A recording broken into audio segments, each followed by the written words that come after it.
असं वाटतं आता ह्या सर्व समाजांना ही गोष्ट समजणं गरजेचं आहे. मी इतकी वर्ष या माझ्या भाषणांमधनं मुलाखतीमधनं मी सांगत आलो या जातीपातीतनं काही होणार नाहीये. हे सगळे पुढारी हे जातीपातीमध्ये द्वेष पसरवून फक्त मतं हातात घेतील आणि बोळसटपणे हे मतं देतील देखील. पण हे त्यांच्या पुढच्या येणाऱ्या पिढ्या म्हणजे मी काल तर ते एक कोणीतरी मला क्लिप पाठवली त्याच्यामध्ये लहान लहान मुलं जातीवरनं बोलतात एकमेकाशी आणि हे कधी बोललो होतो मी की हे सगळं शाळा कॉलेज पर्यंत जाणार हे प्रकरण कळलं का? हे विष असं महाराष्ट्रामध्ये कधी नव्हतं. मला असं वाटतं हे जे जातीपातीचं विष घालवणारे जी लोक आहेत महाराष्ट्राने यांना दूर ठेवलं पाहिजे. किती आवडलेलं काही असलं की आवडता पक्ष असेल ना तर अजून आवडती व्यक्ती पण असलं जर विष घालवणार असेल तर पुढच्या पिढ्यांनी कसं जगायचं?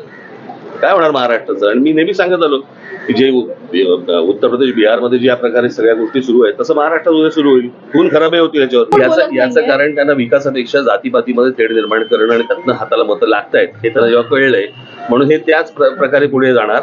मला असं वाटतं समाजाने ही गोष्ट ओळखणं गरजेचं आहे. त्याच्या मुख्यमंत्र्यांनी कसं विधान केलंय की काही लोकांना बांबू लावायची गरज आहे. लावा म्हणून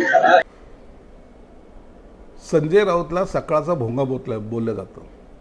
हे अख्ख्या महाराष्ट्राला माहिती आहे की सकाळी 10 वाजले का तर मिलचा भोंगा वाजतो ना तसा हा भोंगा वाजत असतो. आणि म्हणून मुख्यमंत्र्यांनी जे काही बांबूचं उदाहरण दिलं होतं ते इतर माध्यमातून होतं पण ह्यांना ते टोचलं. खऱ्या अर्थानं आम्हाला बांबू लावायची कुणाची ताकद नाही हे आम्ही वारंवार सिद्ध केलेलं आहे. म्हणून खऱ्या अर्थानं काँग्रेसने आणि राष्ट्रवादी शरद पवारांच्या पक्षाने या उबाठा गटाला लावलेला मोठा बांबू आहे आणि त्या बांबूचा त्रास यांना होत असल्यामुळं आता हे आरडत फिरतायत, बोंबलत फिरतायत. परंतु तो बांबू आता जो लावला आहे तो कधी निघणार नाही असं एकंदरीत चिन्ह आहे. विरोधकांना काय माहिती आहे नक्षलवादाबद्दल? कधीतरी असं जर नोटिसी जे पाठवत आहेत लिगली नोटीस त्याला कवडीची किंमत नाही आहे त्या नोटिसीला. परंतु जर पाहायचं असेल तर त्या नक्षलित भागामध्ये जाऊन बघा ना. नक्षलिस्टची जी संघटना आहे ती कशी काम करते, काय करते, त्यांचे कलेक्टर कसे असतात, त्यांचे मुख्यमंत्री काय असतात, हे काय विषय माहिती आहे यांना? एक सरकारच्या पॅरलल सरकार चालवण्याची ताकद ते नक्षलिस्ट ठेवत आहेत आणि ती ताकद तोडायचं काम सरकार करत आहे. त्यावेळेला त्यांना सपोर्ट केला पाहिजे. या NGOच्या माध्यमातून असेल का अनेक इतर माध्यमातून असेल ते नक्षलिस्ट आज अनेक ठिकाणी सापडत आहेत. त्यांना पकडलेसुद्धा गेलेलं आहे. म्हणून ह्या विषयाला राजकारणाचा मुलामा न देता याला सिरियसली पाहिलं पाहिजे.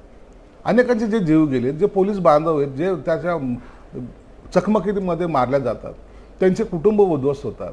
अशा वेळेला ह्या गोष्टीकडे राजकारणाच्या दृष्टिकोन जे पाहतायत त्यांना मी सांगेल जर तुम्हाला अनुभवायचं असेल तर एकदा जा त्या पोलिसांकडून विचारा की काय माहिती याच्याबद्दलची. उगाच एखाद्याला नोटीस पाठवून आपण काहीतरी वेगळं करतोय हा जो आविर्भाव तुम्ही करतायत मला वाटतं हे सगळ्यात मोठी चूक आहे आणि ही महाराष्ट्रात नाही तर देशासाठी सुद्धा घातक आहे.